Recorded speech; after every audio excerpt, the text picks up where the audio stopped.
Okay, welcome back to the Boondoggle Collection video. Yeah, I'll just get right into it. So first, I made this one. This is the quad spiral. So it's got 8 strings.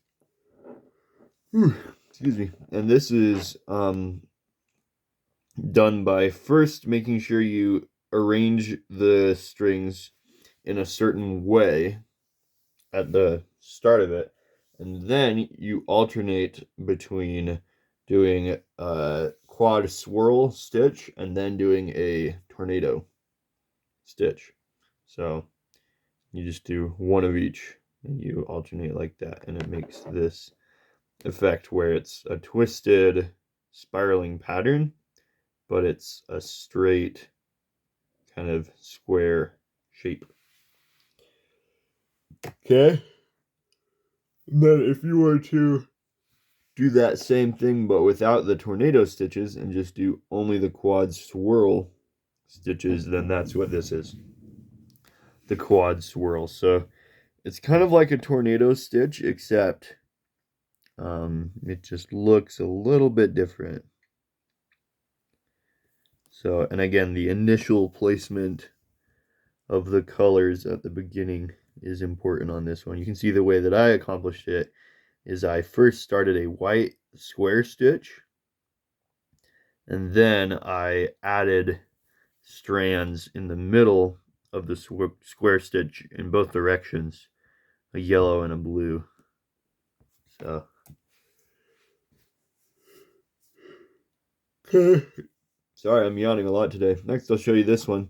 So this one is really short because I made this using, I have a little bit of some other brand of boondoggle string besides Rex lace. I think it's called Craft Lace, like, or something like that. But it's just not what I'm used to working with, and so it's just not as strong.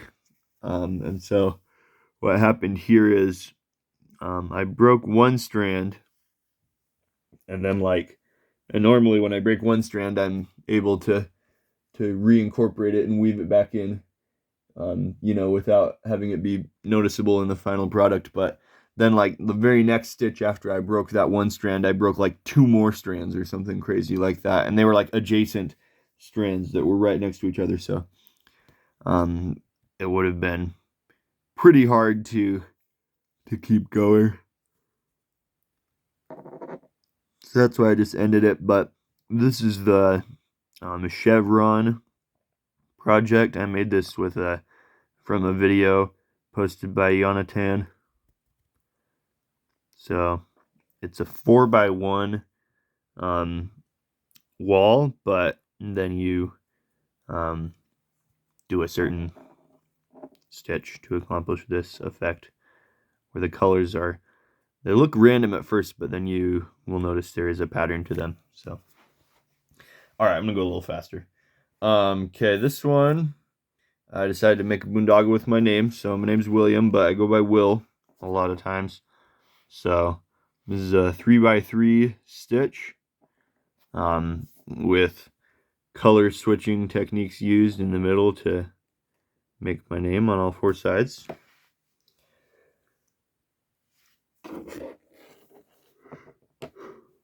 This one's pretty interesting. It looks like a pretty normal standard boondoggle at first. It looks like a fluted columns combo, but when you look closely, you'll realize there are just 3 colors. So this is actually more of a kind of like a triangular stitch. It's like 3 square stitches connected evenly in sort of like a triangle. You could also kind of think of it as a hexagon stitch that's lengthened out by 1 string in 3 directions. So anyway, this stitch has 9 strands in it, which is an odd number. And so here at the beginning, a lot of them I did fold in half, but I was able to kind of sneak in that 1 extra piece of the clear colored gimp in a way that you can't even really see it up there. So That's this one. Okay, which one should I show next? I'll show this one. So this is another one that looks kind of normal at first. Sorry, my phone kind of keeps falling down a little bit. So it looks like maybe a quad combo at first, but when you look closely, there are 5 colors here. Pink, purple, green, blue, and yellow.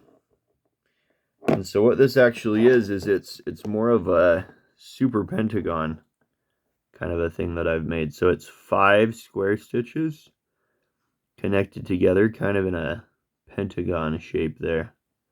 So I didn't do a finishing stitch so that I could show what the stitch is. So this is what it looks like both when it's straight and when it's twisted there in the middle. So it looks almost like in the middle it's just like a tornado, like a 2x2 twisted, but it's just like a little bit thicker and a little bit too many colors. So it kind of looks weird because I feel like I've seen a lot of tornadoes before, and this one just is like slightly different. It's like something's off there. All right, next I will show this one because it kind of falls in the category, kind of falls in the same category as this one. So this has let's see,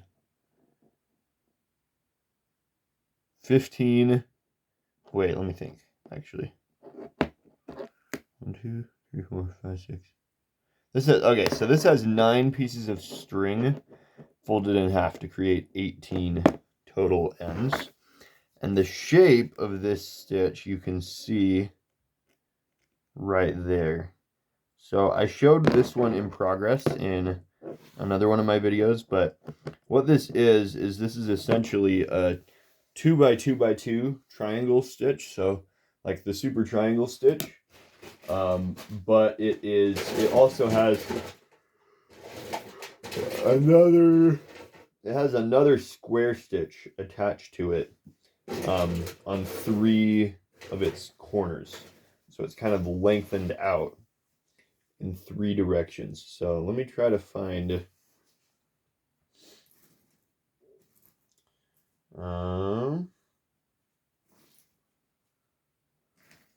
yeah, so this is an example of a 2x2x2 triangle stitch that I've showed in one of my previous videos. And so imagine this, but there's another square stitch coming out like right there and right there and right there. That's what this is.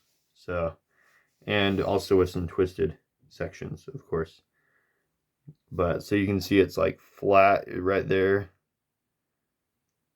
and flat right there and flat right there. So anyway, yeah, this one's kind of hard to explain, but that's what the stitch looks like. That's the shape.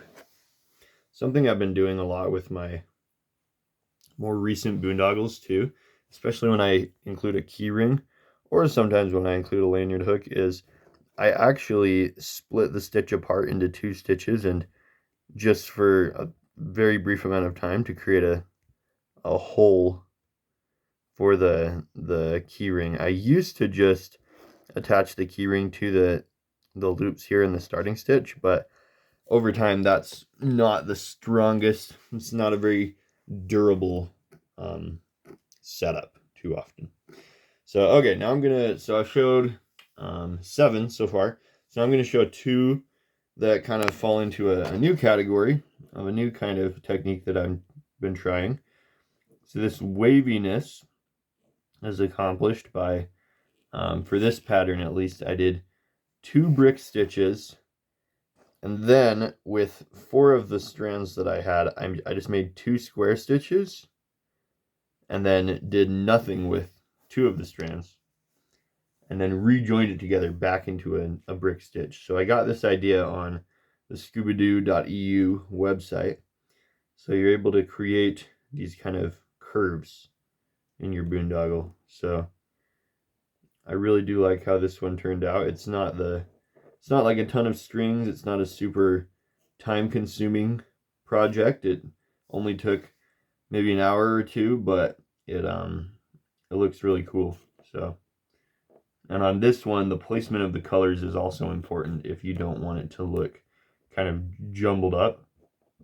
The way that I arranged the colors, I planned ahead so that it would just be straight lines. Well, not straight lines, curved lines that are connected. And then this one is also using that same idea, but this is done instead of with brick and square stitches. This is done with quad and brick stitches. So this one, it actually did cause some color flashes, I guess. The flashes of an unfamiliar color on the brick stitches. But the thing with this one my phone fell down, that I regret the most is it's just not very discernible what kind of the pattern that I was going for is supposed to be. So starting where my thumb is, it's supposed to go down a little bit and then up a little bit and then down a little bit and then up a little bit.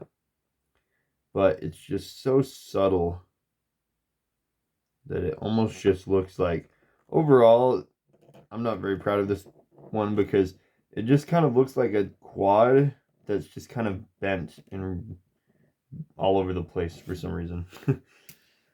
Then the last one for this video is this. So what this is, in the middle, it's a green and yellow tornado. So doubled up with the green and the yellow colors. And then there's, with the tan, there's actually a Chinese staircase stitch that's going around and around, and it's attached all over at many points. The two boondoggles are kind of interweaved and attached to each other, so it's kind of like one boondoggle with another boondoggle integrated into it, attached and wrapping around it. So I really, really like how this one turned out, and I want to do more projects with concepts similar to this one. And that is true of a lot of boondoggles that I showed in this video. So pretty much every boondoggle I've ever made has been at least somewhat innovative or new. Some degree of something I've never done before with boondoggling. So, because that's what keeps it interesting to me. I don't like making just a ton of duplicates of the same exact thing, with just nothing changed other than like different colors or something. But